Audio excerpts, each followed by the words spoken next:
Hello दोस्तों, मैं नारायण शर्मा। तो आइए आपने कोर्स को आगे कंटिन्यू करते हुए हम आगे के टॉपिकों को के बारे में डिस्कस करते हैं। तो आइए इस वाले टॉपिक में हम एनिमेशन के बारे में बात करने वाले हैं। जैसे कि एनिमेशन की एक वीडियो मैंने अपलोड कर रखी है, उसमें कुछ टॉपिक रह गए थे, उसी को आगे कंटिन्यू करते हुए एक एनिमेशन की एक और वीडियो अपलोड करने वाला हूं। तो आइए इस वाली वीडियो में हम एनिमेशन के कुछ जो एडवांस के जो टैग प्रॉपर्टी रह गई थी उन्हें कवर करेंगे। तो आइए सबसे पहले यहाँ पे टाइटल में आज एनिमेशन डाल देते हैं। टाइटल में एनिमेशन डालने के बाद हम स्टाइल टैग लगा देंगे। स्टाइल टैग के अंदर हम CSS एंटर करते हैं, ये आप सभी को मालूम होगा। और इसी के साथ साथ बॉडी में हम एक डिव तैयार कर लेंगे। इस डिव को तैयार करने के बाद हम एक क्लास दे देंगे और क्लास का नाम कुछ भी रख सकते हैं हम अपने हिसाब से। और इस डिव के अंदर हम कोई भी कंटेंट लिख सकते हैं, कोई भी पैराग्राफ लिख सकते हैं, कोई भी अपना नाम लिख सकते हैं, कुछ भी लिख सकते हैं, जैसे कि मैं आगे आपको करके भी बताऊंगा क्या क्या लिख सकते हैं, कुछ भी। और इसके पहले हम स्टाइल देंगे बॉडी में। बॉडी हमें किस प्रकार की चाहिए, तो सबसे पहले हम यहाँ पे बॉडी टैग को मेंशन करते हुए बॉडी में कुछ CSS एंटर करेंगे। और CSS में सबसे पहले हम मार्जिन और पैडिंग को जीरो करने वाले हैं। जैसे कि आपको मैंने बता रखा है कि पैडिंग मार्जिन को जीरो करते हुए ही हम अपने टॉपिक को कंटिन्यू करते हैं, क्योंकि कोई भी पैडिंग मार्जिन अगर हमें VS कोड या फिर हमारी जो वेबसाइट की साइट है वो हमें प्रोवाइड करेगी तो दिक्कत हो जाएगी। इससे पहले कि हम उसे कुछ भी ना लें, क्योंकि हम अपने हिसाब से ही मैनेज करेंगे जो भी हमें कुछ हाइट विड्थ मार्जिन पैडिंग जो भी चाहिएगा। मैंने यहाँ पे मार्जिन पैडिंग और जो टॉप हाइट विड्थ को जीरो कर दिया है कि हमें उस बॉडी की तरफ से कुछ नहीं चाहिए, हम अपने हिसाब से जो भी डिव के अंदर मैनेज करेंगे वो कर सकते हैं। तो सबसे पहले मैं आप बता दूं कि मैं एक बैकग्राउंड ले लूंगा बॉडी का। तो बैकग्राउंड में मैं कोई भी कलर ले लूंगा, जैसे कि मैं यहाँ रेड ले लेता हूँ।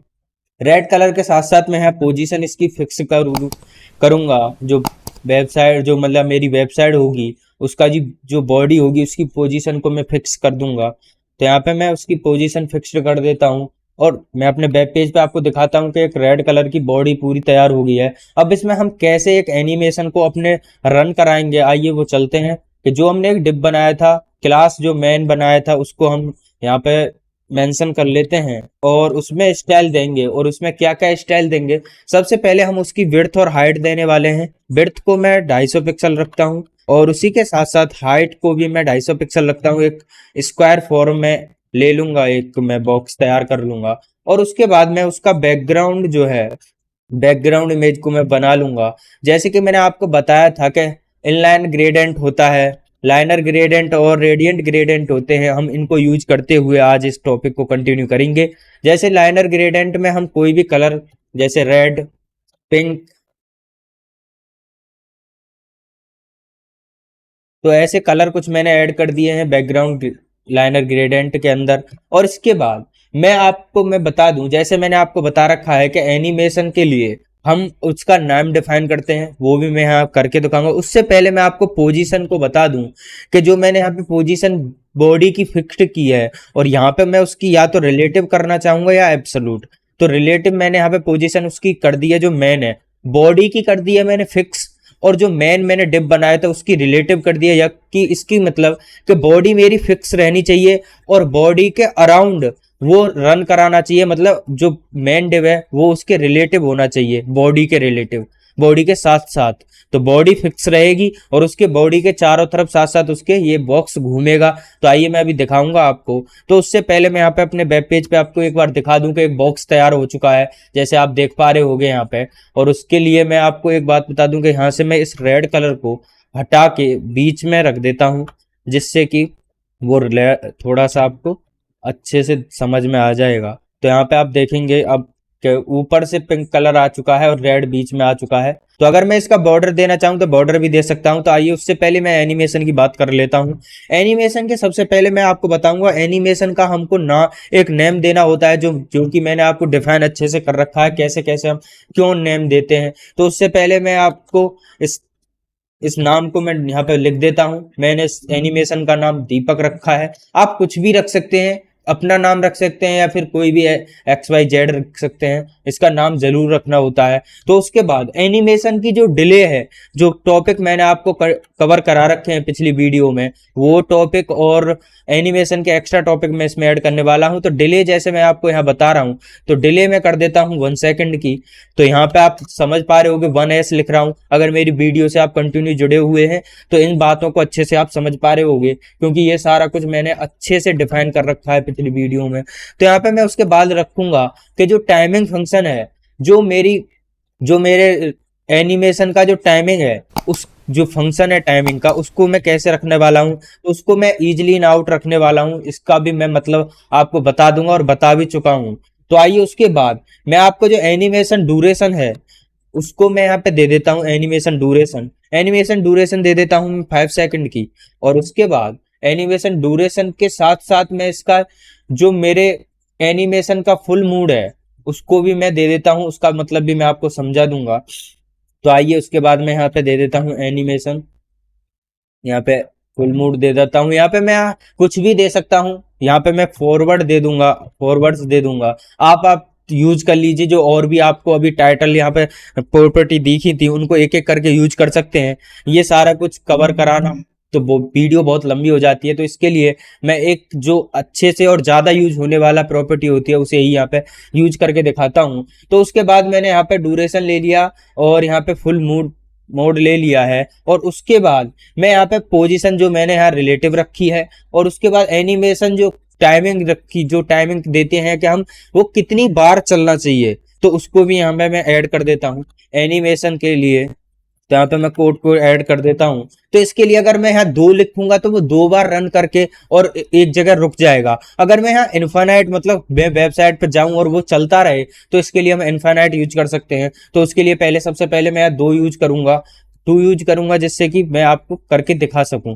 और उसके बाद हम इसके साथ साथ अगर इसके अंदर कोई भी कंटेंट लिखते हैं उसको भी हम मार्जिन, पैडिंग, फॉन्ट साइज और सारा कुछ फॉन्ट विड्थ दे सकते हैं। उसके लिए आप ऐड कर सकते हैं, या फिर मैं आगे टाइमिंग के साथ साथ मैं यहाँ पे बता दूंगा आपको जैसे ही टाइमिंग मुझे बचेगी। तो उसके बाद हम यहाँ पे एनिमेशन का जो रन कराने का फॉर्मूला है उसे लगाएंगे, जैसे @ की फ्रेम्स के साथ हम इसको यूज करते हैं, जो कि मैंने बता रखा है अच्छे से की फ्रेम्स के साथ। अब हमने जो एनिमेशन का यहाँ पे नेम दिया है उस नेम को यहाँ पे ऐड करना होगा। तो यहाँ पे मैं उस नेम को ऐड कर दूंगा जो मैंने यहाँ पे एनिमेशन का नाम दिया है। अब एनिमेशन तो हमने चलाने का फॉर्मूला लगा दिया है और उसका नाम भी रख दिया है कि हमें कौन सा एनिमेशन रन कराना है। अब उसके बाद हमें ये डिफाइन करना होगा कि हम एनिमेशन को किस हिसाब से चलाना चाहते हैं, किस पोजीशन पे क्या क्या उसमें बदलाव, चेंजिंग होनी है, वो हम करके दिखाएंगे। तो सबसे पहले यहाँ पे हम 0% लिखेंगे और 0% के अंदर क्या क्या चेंजिंग चाहिए वो हम यहाँ पे करके दिखाएंगे। तो यहाँ पे मैं बैकग्राउंड ले लेता हूँ और बैकग्राउंड इमेज के साथ यहाँ पे मैं ले लेता हूँ लाइनर ग्रेडियंट ले लेता हूँ। और लाइनर ग्रेडियंट के साथ साथ अगर हम यहाँ पे कुछ कलर लगा देंगे, जैसे मैं यहाँ पे लगा देता हूँ ब्लू, और यहाँ पे और भी कलर मैं यहाँ पे ऐड कर देता हूँ। तो यहाँ पे मैंने कुछ कलर ऐड कर दिए हैं।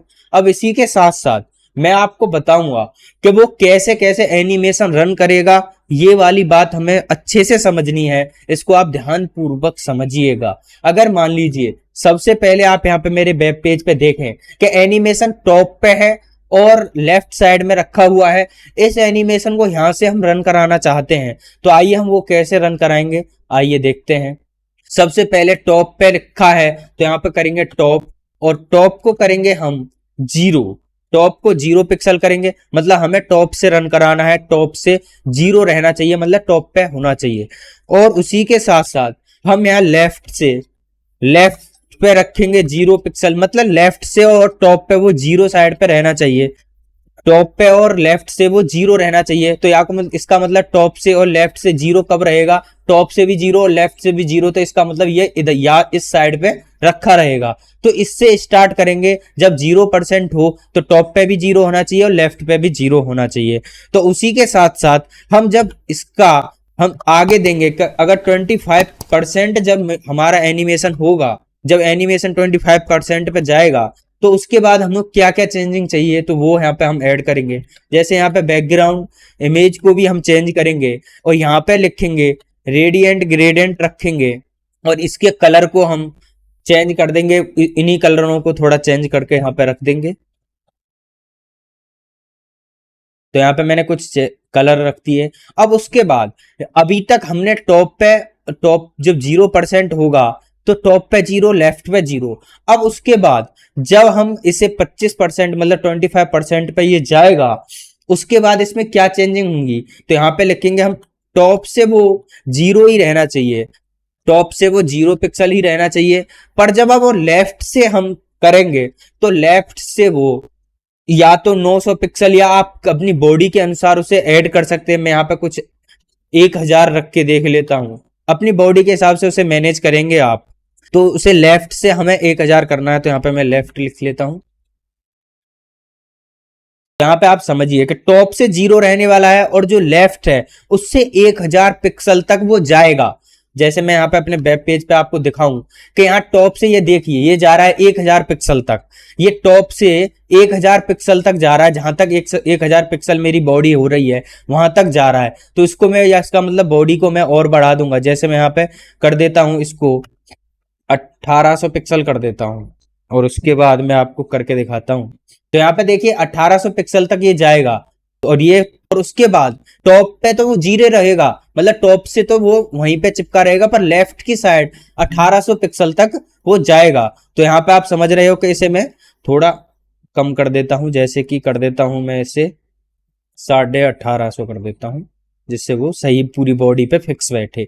तो उसके बाद आप देखेंगे कि जब 25% पे वो आया, अब उसके बाद जब वो 50% पे मेरा एनिमेशन जाएगा तो उसके बाद हमें क्या चेंजिंग चाहिए वो यहाँ पे हम ऐड करेंगे। तो यहाँ पे मैं बैकग्राउंड ले लूंगा, तो यहाँ पे बैकग्राउंड इज बना लूंगा मैं एक, और उसके साथ आप देखेंगे कि मैं यहाँ पे कर दूंगा उसे लाइनर ग्रेडियंट कर दूंगा। इनका भी मैं मतलब अच्छे से आपको समझाऊंगा। तो उसके बाद मैं यहाँ रेड ले लूंगा और रेड के बाद मैं येलो ले लूंगा। तो यहाँ पे मैंने कुछ कलर ऐड कर लिए हैं।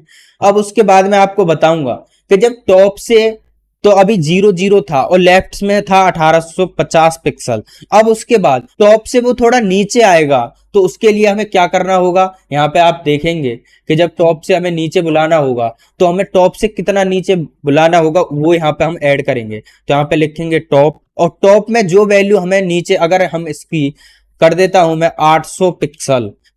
अगर आपका लैपटॉप है तो अपने लैपटॉप की बॉडी के अनुसार ही उसे मैनेज करें। और लेफ्ट से हम उसे रखेंगे, लेफ्ट से उसे हम अभी 0 रखेंगे। मैं इसका मतलब मैं आपको अभी समझाता हूँ वेब पेज पे चल के। तो यहाँ पे मैंने 0 रखा है, तो आप देखेंगे जब हम PS अपने वेब पेज पे चलेंगे तो यहाँ पे देखेंगे, ये देखिए ये अभी जो है ये लेफ्ट से जा रहा है और यहाँ पे लेफ्ट से 1850 पिक्सल जा रहा है और टॉप से वो नीचे को आ रहा है 800 पिक्सल, और इसको ये तिरछा आ रहा है। इसे अभी मैनेज करने के लिए हम आगे करते हैं, आगे जब हम ऐड करेंगे इसमें तो जब वो ठीक आने लगेगा। तो आइए यहाँ पे 75% कर देते हैं और 75 में हमें क्या चेंजिंग चाहिए वो यहाँ पे हम ऐड कर देते हैं। यहाँ पे बैकग्राउंड इमेज को कर देते हैं हम, यहाँ पे कर देते हैं रेडियंट ग्रेडियंट और इसको हटा देते हैं। यहाँ पे ये होगी रेडियंट ग्रेडियंट। अब इसके बाद इसमें कुछ कलर ऐड कर देंगे, जैसे कि मैं यहाँ सबसे पहले वाले कलर को ही कॉपी कर लेता हूँ, बार बार लिखने में बहुत टाइम वेस्ट होगा, तो यहाँ पे मैं उसे पेस्ट कर देता हूँ। तो यहाँ पे मैंने कलर ऐड कर दिया। अब समझिए कि जब हमने इसको टॉप से रखा 0 0 तो आप समझ गए, और टॉप से 0 रखा लेफ्ट से वैल्यू दी तो आप समझ गए, और टॉप से जब हमने वैल्यू दी और लेफ्ट से 0 रखा तो भी आप समझ गए। अब आप समझिएगा कि जब हम लेफ्ट से राइट की तरफ उसे लाएंगे तो हमें उसे क्या क्या पोजीशनों में क्या क्या कन्वर्ट करना होगा, तो आप उसको अच्छे से समझेंगे। तो आप यहाँ पे देखेंगे कि जब हमने इसको रखा है 0 पे और यहाँ पे 25% पे रखा है हमने इसे, और उसके बाद हम इसको रखने वाले हैं 50% पे रखा है। अब जब 50% पे हम रखेंगे तो ये तिरछा जा रहा था, अब उसे मैनेज करने के लिए, तिरछे से मैनेज करने के लिए उसे हम हटाएंगे, तो उसे यहाँ पे रखेंगे 1850 पिक्सल। ये 1850 पिक्सल क्यों रखा है इस बात को मैं आप अभी समझाऊंगा वेब पेज पे जब हम चलेंगे। तो यहाँ पे रखते हैं अभी हमें टॉप से, जब ये 75% पे जाएगा तो टॉप से हमें को रखना होगा 800 पिक्सल। और जब ये लेफ्ट में जाएगा, जब ये लेफ्ट में जाएगा तो उसके लिए हमें रखना होगा 0 पिक्सल। इस बात को मैं अच्छे से अभी आपको अच्छे से समझाऊंगा। वेब पेज पे मैं लेके चलूं, जैसे अगर मैं एक और लाइन इसमें ऐड कर लूं उसके बाद मैं आपको समझाऊं कि यहाँ पे मैं 100% वाला भी मैं यहाँ पे अभी ऐड कर लेता हूँ और फिर मैं एक साथ आपको यहाँ पे समझा दूंगा। यहाँ पे मैं बैकग्राउंड इमेज बना लेता हूँ और यहाँ से कोई भी लाइनर ग्रेडियंट ही ले लेता हूँ और इन लाइनर ग्रेडियंट को भी मैं अच्छे से अभी समझा दूंगा। यहाँ पे मैंने ये कलर ले लिए हैं। अब इसको मैं 100% पे क्या रखना चाहूंगा, तो यहाँ पे मैं टॉप को 0 पिक्सल और यहाँ से मैं लेफ्ट को भी मैं 0 पिक्सल। तो आइए मैं वेब पेज पे आपको लेके चलता हूँ। एक बार मैं यहीं पे आपको थोड़ा सा समझा देता हूँ, उसके बाद मैं आपको वेब पेज पे लेके चलूंगा और आप देखेंगे कि जब मैंने टॉप से लिया तो टॉप से 0 रखा जब मैंने, मेरा 0% था, और जब मेरा यहाँ 25% है तो उसके बाद मैंने लेफ्ट में लेके गया 1850 पिक्सल तक। उसके बाद जब मेरा लेफ्ट से मुझे नीचे के लिए लाना था तो मैंने टॉप से किया 800 पिक्सल और लेफ्ट से किया मैंने 1850 पिक्सल। और उसके बाद जब मुझे 75% मेरा एनिमेशन आएगा तो मुझे टॉप से चाहिए 800 पिक्सल और लेफ्ट से चाहिए 0। और उसके बाद जब मेरा 100% होगा तो टॉप से 0 और लेफ्ट से भी 0। तो आइए एनिमेशन को हम रन कराते हैं और आप देखेंगे, एक बार आप देखिए और उसके बाद यहाँ पे आप समझेंगे कि ये एनिमेशन कैसे काम कर रहा है। तो आप इस एनिमेशन को आप समझ पा रहे हैं कि एनिमेशन कैसे काम कर रहा है। जब हमने अब यहाँ पे मैंने जब 2-3 बार वैल्यू जो कोर्ट में वैल्यू दी थी कि 2 वो अपना काम करके रुक गई है। तो आप समझिए कि जब लेफ्ट से या टॉप जब 0% है तो टॉप से भी 0 और लेफ्ट से भी 0, तो यहाँ एक जगह वो स्थिर है। और उसके बाद मैंने जब 25% हुआ तो एक वैल्यू दी कि टॉप से तो 0 रहना चाहिए, लेफ्ट से मेरा 1850 पिक्सल रहना चाहिए। तो जब 1850 पिक्सल के लिए मैंने ड्यूरेशन जो टाइमिंग दी थी 5 सेकंड की, उस 5 सेकंड में वो 1850 पिक्सल को कवर करेगा। तो अब 1850 पिक्सल वो लेफ्ट की तरफ गया। उसके बाद मैंने वैल्यू दी कि टॉप से तो मुझे टॉप से रखना है 800 पिक्सल। तो टॉप से 800 पिक्सल है बिल्कुल बॉडी के नीचे यहाँ पे। अब मैं आपको दिखाऊंगा अभी। टॉप से 800 पिक्सल है बिल्कुल बॉडी के एंड में और लेफ्ट से मुझे रखना है 1850 पिक्सल। तो आप 1850 पिक्सल यहाँ पे है और 800 पिक्सल है यहाँ पे, तो उसको कवर वो 5 सेकंड में करेगा। तो उसने यहां से यहां तक की दूरी तय की। अब उसके बाद मैंने जब 75% हुआ तो मैंने कहा कि जो लेफ्ट है वो तो 0 रहना चाहिए, पर जो टॉप है वो 800 पिक्सल रहना चाहिए। तो 800 पिक्सल यहाँ पे है और लेफ्ट 0 तो यहाँ पे रहेगा। तो उसके बाद जब 100% हो तो वो 75% पे वो इसी गति से इधर चलता रहना चाहिए। और जब वो 100% हो तो 0 हो जाए। तो 0 का मतलब आप समझ रहे हो का कहां पे होना चाहिए, लेफ्ट और टॉप 0 यहाँ पे आएगा। तो आप चलते हैं मैं अपने VS कोड पे और यहाँ पे आपको दिखाऊं कि जो टाइमिंग है मैंने जो कोड दिया था उसको मैंने 2 बार दिया था। अगर मैं इसे इन्फानाइट कर दूं तो वो अल्टीमेट चलता रहेगा अपने हिसाब से। और डिले टाइम में अगर 1 सेकंड दिए तो 1 सेकंड बाद वो अपना काम करना चालू करता है। और बैकग्राउंड में मैंने ये कलर दिया था। और लाइनर ग्रेडियंट का मतलब आप समझेंगे, उसे मैं थोड़ा समझा देता हूं क्योंकि इसकी जो ड्यूरेशन टाइम है उसे थोड़ा बढ़ा देता हूं। जैसे मैं यहाँ 10 पिक्सल कर देता हूं और उसके बाद मैं यहाँ पे आपको समझाता हूं। 1 सेकंड बाद देखिए। अब ये देखिए कि जो लाइनर और ग्रेडियंट का मतलब आप समझेंगे कि जो लाइनर है, अगर मैं जो लाइनर है वो तो एक, और ग्रेडियंट ये देखिए गोल कलर में आ रहा है और लाइनर एकदम लाइन में आ रहा है। ग्रेडियंट जब हो रहा है तो वो गोल एक सर्कल की तरह आ रहा है। लाइनर ग्रेडियंट का मतलब है, यहाँ पे आप देखेंगे अभी जब आएगा तो ये एक लाइन की तरह आ रहा है और जब ये रेडियंट देखिए गोल गोल हो रहा है। ये सारा कुछ लाइनर ग्रेडियंट और रेडियंट ग्रेडियंट का फर्क है। इन सभी को आप अच्छे से देखिए और इसकी के साथ साथ इस वाली वीडियो को आप अच्छे से समझ पाएंगे। मैंने अपनी पूरी कोशिश के साथ आपको इसमें समझाया। मैं आशा करता हूं कि आपको समझ चुके होंगे। अगर आप नहीं भी समझ पाए और कहीं भी आपको दिक्कत आती है तो उसके लिए मैंने अपनी इंस्टाग्राम ID मेंशन कर रखी है, उस पर आप मैसेज कर सकते हैं। अगर आपको उसके बाद कमेंट सेक्शन में आप मुझे बता सकते हैं। अगर आपको ये वीडियो अच्छी लगी हो तो लाइक करें और कमेंट करके जरूर जाएं। अगर मेरे चैनल पर पहली बार आए हैं तो सब्सक्राइब जरूर करें और इसी के साथ साथ मेरे इंस्टाग्राम होल्डर से जुड़े रहिए जिस पर मैं इंपोर्टेंट और जो इन्फॉर्मेशन होती हैं उनको मैं अपलोड करता रहता हूं। और जो भी VS कोड या फिर कोई भी अपडेट आता है इन सभी कोडिंग के जो एप्लीकेशन है उनको भी मैं उस इंस्टाग्राम आईडी पे अपलोड करता रहता हूं। तो आज के लिए इतना ही। जय हिंद, धन्यवाद।